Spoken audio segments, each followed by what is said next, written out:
Bonjour, c'est le podcast AWS en français. Dans cet épisode, nous parlons des étudiants. Si vous êtes étudiant, c'est pour vous. Comment pratiquer et mettre les mains dans le cloud quand on est étudiant.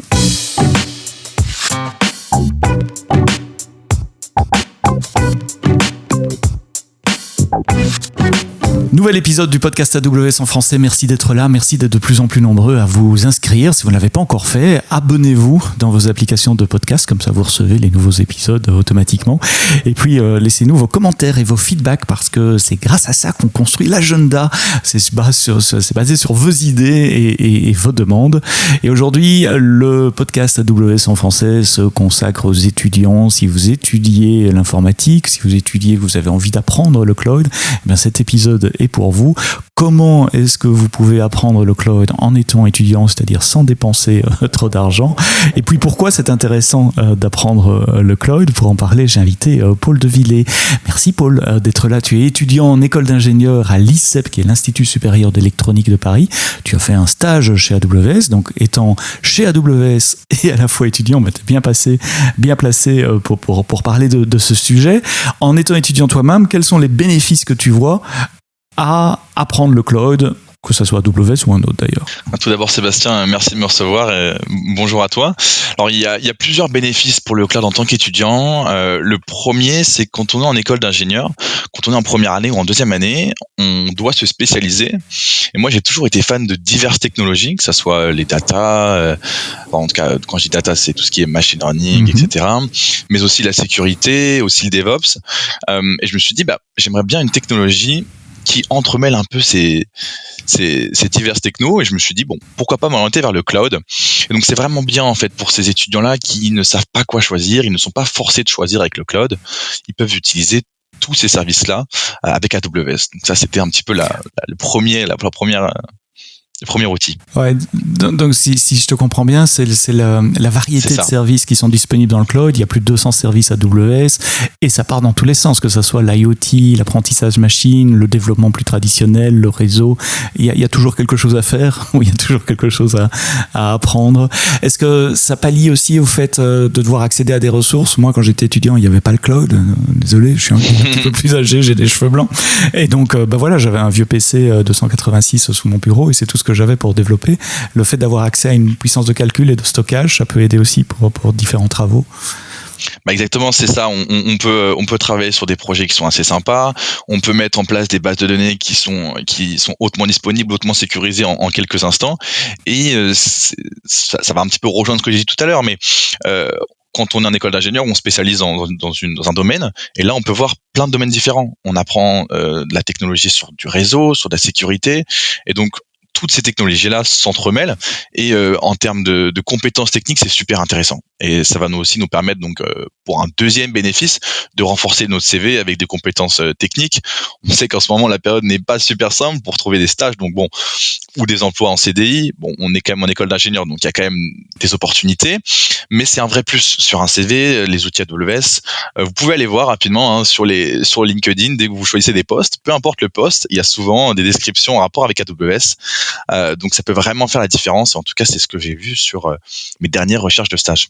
Et donc tout ce que tu apprends par toi-même ou pour réaliser tes projets personnels dans le cloud, c'est une expérience que tu peux faire valoir après dans des entretiens d'embauche. C'est ça, exactement. Et je parle très souvent à des clients AWS toutes les semaines où je les interviewe dans ce podcast et tout le monde me dit la même chose. Notre premier frein à l'adoption du cloud, c'est le manque de compétences.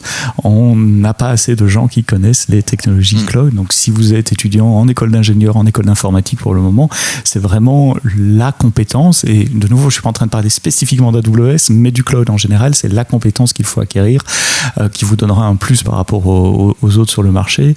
Et j'ai presque envie de dire une certitude d'embauche. Évidemment, on n'est jamais certain, mais c'est un sérieux plus.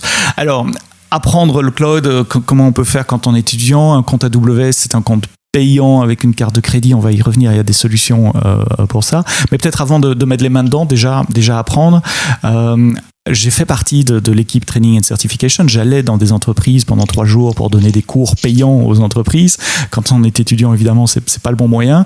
Donc, quelles sont les ressources qu'un étudiant peut avoir à sa disposition pour apprendre les technologies du cloud? Alors il y en a quand même beaucoup pour AWS. Donc moi j'ai commencé en fait à apprendre du coup on va dire les technologies du cloud et notamment AWS il y a 1 année et demie de ça, donc après mon premier stage à Amazon. Donc je me suis renseigné vers AWS Educate, qui est en fait je pense que tu connais aussi, qui est en fait une plateforme qui est utilisée dans plus de 200 pays et qui a des milliers d'étudiants affiliés. Et en fait, ça va vraiment nous permettre de développer des compétences dans un domaine précis. Donc, on appelle ça des chemins. Donc, un chemin pour chaque type de personne. Vous avez des chemins pour des débutants en cloud, mais aussi pour des personnes qui ont un peu plus d'expérience. Et c'est aussi des chemins pour vous spécialiser dans des technologies particulières. Donc, le machine learning, le web ou le développement. Et vous avez en fait des packaging, donc des chemins, où vous allez avoir 45 heures de vidéos, des labs, des quiz, donc c'est super sympa pour apprendre en tant qu'étudiant. On sait que nous, on aime en général tout ce qui est vidéo, des labs où c'est assez guidé, donc c'est très sympa. Et tout ça, en fait, c'est gratuit quand vous avez plus de 18 ans et que votre école est affiliée, donc c'est très sympa. Et donc c'est comme ça que j'ai appris les technologies du cloud. Donc c'est, on va dire, la première manière, en tout cas, si votre école est affiliée, c'est AWS Educate. Si elle ne l'est pas, Ouais, si elle ne l'est pas, on va parler des autres options tout de suite. Je voulais juste rajouter que, comme d'habitude, vous trouvez les liens vers tous les sujets dont on parle dans les notes du podcast. Donc, quelle que soit l'appli de podcast que vous utilisez pour nous écouter, vous descendez un peu et vous voyez les liens. Il y a le lien pour AWS Educate là. Et tu as dit quand même un point important, c'est pour les écoles qui sont affiliées. Donc, il faut être étudiant dans une école qui est affiliée. C'est extrêmement simple de s'affilier. Si votre institut de formation, école ne l'est pas, demandez au prof de le faire. C'est un process assez léger. Mais si elle ne l'est pas, justement, ou en plus de Educate, quelles sont les autres ressources auxquelles toi tu as utilisé pour apprendre le cloud? Alors moi je suis fan de une chose en particulier. Alors c'est YouTube. Beaucoup d'étudiants le sont aussi. J'ai tendance à me débrouiller un petit peu assez souvent sur YouTube. Quand je ne sais pas, je vais chercher sur YouTube. Il y a les réponses souvent. Et donc je me suis renseigné pour regarder des tutoriels sur AWS. Donc il y a des très bonnes chaînes qui le font. Donc encore une fois, je pense que les liens seront en description. Donc on a Cocadmin qui est passé d'ailleurs sur cette chaîne, qui fait des très bonnes vidéos sur AWS.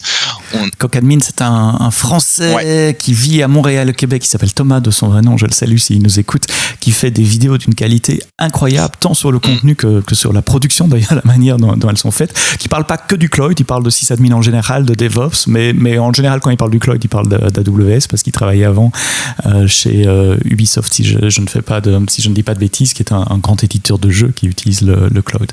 Cocadmin, donc le lien est dans les notes. Vas-y, je te laisse continuer. On a aussi donc tes vidéos qui sont très bien. Je dois être très honnête, c'est les premières vidéos que j'ai regardées en français. Donc c'est AWS en français, comment bien démarrer sur AWS. Donc n'hésitez pas à aller voir. Franchement, c'est très sympa quand on est étudiant. Alors après, à l'heure où on parle, il y a 60 vidéos qui sont publiées, qui sont toutes en dessous de 5 minutes sur un sujet particulier, que ce soit le stockage des fichiers, démarrer des virtual machines, etc. En moins de 5 minutes, montre en main. Et en français, c'était une des volontés qu'on voulait faire pour cette chaîne YouTube. Le lien est aussi dans les notes du podcast. Je ne vais pas le répéter à chaque fois, mais allez regarder dans les notes du podcast. Et puis il y a des choses plus spécialisées également par domaine de compétences ou par technologie. Exactement. Vous avez un YouTuber qui s'appelle Johnny Shivers, qui est plutôt en data engineering, qui est vraiment exceptionnel, je trouve. Il n'est pas du tout connu, donc il a 500 ou 600 vues sur toutes ses vidéos, ce qui est vraiment pas énorme, mais c'est vraiment passionnant ce qu'il fait, donc allez voir. On a aussi pour tout. Là c'est en anglais. Ouais, c'est en anglais. On a aussi Stéphane Marek qui est assez aussi connu et qui raconte des histoires un petit peu sur les bases d'AWS, donc on peut aller le voir notamment si on veut passer des certifications, donc c'est vraiment pour les bases. On a aussi Julien Simon, que je regarde aussi beaucoup, donc c'est un peu plus spécialisé, mais c'est pour du machine learning. Donc Julien Simon, il est dans mon équipe, lui et moi dans la même équipe. Lui il fait que du machine learning et c'est plutôt en anglais, mais si vous voulez apprendre les différents outils, les différentes technologies de machine learning, il a écrit un bouquin aussi sur Amazon SageMaker. Je mettrai aussi le lien vers le bouquin dans les notes. Et donc voilà, et après c'est pareil, on a aussi la channel AWS. Donc comme si un petit peu comme moi vous aviez un petit peu du mal avec les 200 services et comment ces services s'imbriquent ensemble, vous avez une playlist sur AWS Channel qui s'appelle This is my architecture et qui vous permet de comprendre un petit peu quelles briques sont utilisées pour des vrais cas. Donc c'est ce qui m'a un petit peu aidé au début. Donc voilà, ça c'est la première chose. Et la deuxième chose. Alors, t'as mentionné, si vous voulez vous préparer pour la certification, c'est quoi la certification AWS? Donc, il existe 12 certifications AWS. Vous allez avoir des certifications qui vont être pour les débutants. Donc, on va dire, c'est ce qui s'appelle le Cloud Practitioner. Et ce qui va nous permettre, en fait, de certifier qu'on a les bases sur le cloud, qu'on comprend un petit peu le storage, le stockage, qu'on comprend aussi comment un petit peu marche le réseau, quelles sont les différentes briques du cloud et comment elles sont utilisées à AWS. Et une fois que vous avez passé, après, vous avez différentes certifications, certaines sont spécialisées dans le machine learning, dans la sécurité, etc. Et d'autres sont, on va dire, à un niveau médium, associate. Donc il y en a 12 au total. Donc si vous voulez aller et passer les 12, allez-y. Mais je pense qu'une première brique, c'est le Cloud Practitioner, qui est une très bonne certification et qui vous permettra, encore une fois, d'avoir un vrai plus sur votre CV. Donc ça sert pour AWS, mais c'est aussi une très bonne base, une très bonne compréhension pour les fondations du cloud. Et donc si vous voulez aussi postuler à d'autres clouds ou d'autres entreprises qui utilisent le cloud, ça peut être intéressant. Ouais, c'est un moyen de montrer aussi un candidat employeur, un employeur potentiel, je veux dire, c'est vous le candidat, l'employeur potentiel, que vous connaissez quelque chose, que vous avez un minimum de connaissances sur un sujet. Il y a 3 niveaux. Il y a le Cloud Practitioner qui est l'intro, puis il y a toute une série de certifications niveau associate, c'est le premier niveau, je ne vais pas dire d'introduction parce que c'est déjà assez poussé, mais disons avec les fondations, et puis il y a un niveau professionnel si vous voulez encore aller plus loin. Je connais quelques personnes qui ont les 12 certifications. Si vous les avez, contactez-moi parce que ça reste un challenge. Il y a une époque, j'avais toutes les certifications AWS, mais à l'époque, il y en avait 4 ou 5. C'était facile. Maintenant, il y en a 12. Je ne les ai pas toutes non plus. T'en as passé, toi? J'ai passé le Cloud Practitioner, le Solution Architect Associate. J'ai passé aussi pendant mon stage le Machine Learning Analytics en Specialty. Et donc là, je suis aussi sur celle du développeur, donc je vais essayer d'avancer un petit peu. Moi, ça m'intéresse particulièrement parce que il y a tellement de services différents et les labs que je fais notamment sur Udemy, donc on en reviendra après, mais pour préparer la certification, vous pouvez aller sur Udemy, on mettra les liens en description, vous avez différents cours. Et c'est vraiment intéressant, et j'aime bien en fait être sur plein de sujets différents, donc c'est cool de pouvoir travailler là-dessus. Comment tu les finances, les certifications? Parce que c'est pas gratuit, c'est $150 de tête pour les associés. Alors c'est une très bonne question. En fait, la première que j'ai faite, c'est le Cloud Practitioner. Il me semble que j'avais 50% sur la première. Et en fait, dès qu'on réussit une certification, on a 50% sur celle d'après. Et donc, pour l'instant, j'en ai pas échoué, donc j'ai toujours 50% sur celle d'après. Mais vu que je suis en stage à AWS, on peut expense la moitié donc on peut expense. Donc pour ceux qui savent pas, on peut demander à AWS de participer en fait à la moitié de la certification. Donc une moitié est prise en charge par AWS, l'autre moitié elle est gratuite en fait, avec le code de réduction. Elle est gratuite. C'est ça. D'accord. Et puis si vous travaillez déjà, souvent les employeurs payent également les certifications, surtout dans les boîtes de services, parce que c'est tout leur intérêt. Pour se préparer à ces certifications, il y a des tas de ressources. Je fais une petite promo personnelle et j'en profite. Je fais un quiz où j'ai fait, parce que je ne sais pas exactement quand vous allez écouter ce podcast, un quiz de certification. Donc on passe en direct, en vidéo sur Twitch tous les vendredis à 4h, et puis toutes les vidéos restent disponibles sur YouTube. On passe 8 questions de certification en revue et nous expliquons pourquoi les bonnes questions sont les bonnes réponses sont les bonnes réponses et les mauvaises sont les mauvaises. Tu as mentionné Udemy, c'est quoi Udemy? Alors c'est une plateforme pour apprendre, c'est une plateforme qui est assez connue, où dessus on va pouvoir retrouver différents cours sur énormément de thématiques différentes. Vous allez pouvoir des thématiques sur le dev, sur du cloud, mais aussi des thématiques un peu plus on va dire business, mais aussi des thématiques si vous voulez apprendre le Photoshop par exemple. Donc c'est une plateforme pour apprendre de nombreuses choses. Je sais pas exactement si tu connais un petit peu Udemy, mais pour le coup moi ça m'a quand même beaucoup servi pour le cloud. Donc c'est des personnes qui font des cours individuellement, qui s'inscrivent sur la plateforme en tant qu'instructeur, et donc les services, enfin les cours sont en général payants, et donc quand vous arrivez sur la plateforme, si vous voulez, les cours pendant il me semble 1 mois ou 2 sont diminués de 90%. Donc moi toutes les cours sur les certifications, je les ai eus pour 12-13 euros. Donc sachant que c'est des cours avec quand même 30-35 heures de vidéo qui vous permettent d'avoir des certifications qui après vous permettront de négocier vos salaires à la hausse, donc ça peut être intéressant. Voilà, je pense que le rapport est intéressant. Donc Udemy, des cours en ligne, pas gratuits, mais pas cher. Certains le sont. Bon, mais ça nous fait pas mal de choses. On a parlé de quoi? On a parlé des différents canaux YouTube, de Udemy, On a parlé du programme AWS Educate, si votre école est affiliée, et des ressources auxquelles ça vous donne. Donc tout ça donne un bon cursus pour pouvoir étudier, pour pouvoir apprendre. Mais si j'ai envie de mettre les mains dedans, comment est-ce que je fais pour avoir un compte AWS ? C'est une très bonne question. Alors on a deux choix. Le premier choix, c'est de ne pas avoir de compte AWS et essayer d'utiliser ce qu'on appelle des sandbox. Donc c'est des environnements où on va pouvoir jouer dessus, des environnements qui sont fournis par des sites internet. Donc le premier site qui me vient à l'esprit, c'est Quick Labs, où en fait on a de nombreux labs interactifs et entièrement guidés sur AWS, des labs qui vont de 40 minutes à 1 heure. Pas besoin de compte AWS, vous avez juste besoin de ce qu'on appelle soit des crédits, soit c'est des cours gratuits. Alors des crédits, c'est simple, et je vais vous mettre aussi le lien en description.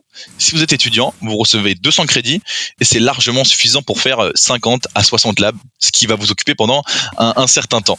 Voilà. Ah oui, parce qu'un lab, c'est au moins une heure. Donc, enfin, non, il y a des petits labs aussi de 30 minutes. Mais enfin, 50 à 60 labs, vous êtes parti pour plusieurs jours. Ouais, non, c'est plusieurs semaines. Ça, tout est guidé et c'est très intéressant. C'est très catchy pour les étudiants. Donc, on va avoir beaucoup de labs sur le machine learning, des labs sur de l'analytique, comment faire de l'analytique en temps réel. Donc, c'est très intéressant. Et donc, voilà. Donc c'est la première chose. Et pour être très concret, un lab, on reçoit un compte AWS en prêt, donc on n'est pas propriétaire de ce compte-là, et puis on reçoit, je crois que c'est un PDF avec des instructions, cliquez là, cliquez ça, etc., qui vous mène dans un scénario pour construire une solution end-to-end, plutôt simple pour certains labs, plutôt avancée pour certains autres, et qui vous permettent de découvrir un ou plusieurs services, mais les comptes vous sont repris au terme du lab, donc tout ce que vous avez créé est effacé. Donc c'est pas une bonne solution pour déployer un petit projet personnel, par exemple, parce que après 2 heures, il n'existera plus ce projet personnel. Pour ça, on peut prendre un compte AWS aussi et passer sur ce qu'on appelle le free tier.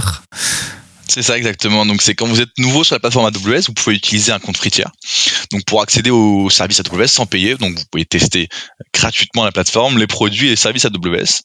Alors pour ça, il faut tout de même faire attention. Donc je pense que c'est aussi important de parler des enseignements que Sébastien et moi on a eu donc sur le free tier. Donc si vous voulez, vous allez avoir plusieurs services qui vont vous donner jusqu'à une certaine limite d'utilisation. Et donc il faut pouvoir mettre des alarmes quand est-ce que cette limite est dépassée. Donc pour ça, AWS a un service qui s'appelle AWS Billing. Vous allez pouvoir utiliser donc ce service Billing en mettant en place un budget qui vous permettra de recevoir une alarme si vous passez une certaine limite, une certaine capacité. Mais donc ça vous permettra de commencer vos... Ouais, donc l'idée du free tier, c'est un vrai compte AWS. C'est ça. Il faut une carte de crédit. Il faut une carte de crédit et certains services ont un taux d'usage gratuit. Vous pouvez démarrer une machine virtuelle, par exemple, d'un certain type et avoir 750 heures gratuites par mois. Donc, c'est l'équivalent de votre machine qui tourne 24 sur 24, 7 jours sur 7, ou 2 machines pendant 12 heures par jour et ainsi de suite. Le problème, c'est que, le challenge en tout cas, c'est que si on dépasse ou si on démarre quelque chose qui ne fait pas partie de ce free tier, la facturation commence et il y a votre carte de crédit associée à votre compte. Et donc, c'est super important, comme Paul disait, de mettre en place des alarmes de billing, c'est-à-dire des mails automatiques qui vous sont envoyés une fois que votre facturation dépasse un certain plancher. Sur mon compte à moi, j'ai une alarme de billing à 5 €, j'en ai une autre à 10 €. Je sais que je paye entre 5 et 10 par mois en général, donc je sais que je reçois ma première alarme de billing vers le 15 du mois. Si je la reçois le 2 du mois, c'est que j'ai démarré un truc, j'ai oublié de l'arrêter, et comme ça je suis certain de ne pas avoir de mauvaises surprises en fin du mois. Ça t'est déjà arrivé des mauvaises surprises? Oui, j'ai eu ma première mauvaise surprise au tout début en fait. J'avais déjà compris ce que c'était billing, mais quand on est sur AWS, c'est comme être devant un sapin. Il y a plein de cadeaux différents, il y a plein de services, on a envie de tous essayer, tout tester, mais on ne comprend pas vraiment que c'est payant, donc on essaye et après on reçoit une facture, et donc en fait c'est après que j'ai compris qu'on pouvait mettre en place des alarmes, donc c'est vraiment important. Faites-le dès le début, ça prend 2 minutes. Il me semble qu'il y a pas mal de vidéos qui le font en tout cas, ces alarmes billing là, donc voilà. Ouais, notamment dans les vidéos bien démarrées avec AWS en français que tu as mentionné avant, il y a des vidéos qui montrent comment créer un compte, et directement après comment le sécuriser, parce que il y a 2-3 choses à faire aussi, mettre un one-time password et des choses comme ça, et puis immédiatement après mettre des alertes de facturation, surtout si c'est votre carte de crédit personnelle.